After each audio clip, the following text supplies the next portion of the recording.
Welcome, in front of me I have Samsung Galaxy Buds Pro, and today I will show you how we can change these gestures from the touch panels. So at first you have to connect your earbuds to the Galaxy Wearable app. So open charging case, open Galaxy Wearable app, and when they are connected you have to go for this feature touch and hold.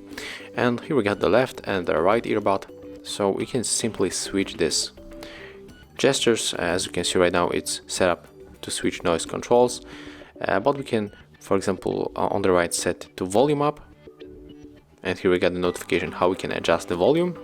And on the left one we can go maybe for the voice command. Okay, as you can see right now, when you try to set the feature, the volume up, the volume down will be automatically linked to the second one. And if you want to get the voice command, you can put the voice command on the left one, and on the right you can use other, so the switch noise controls, for example. And of course you can also set the switch noise control on the both of them, but if you want to set the volume up or the volume down on only one of them, it's not possible.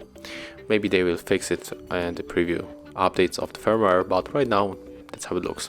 Of course after that you can just simply go back. Thank you for watching, leave thumbs ups, comments and subscribe to our channel.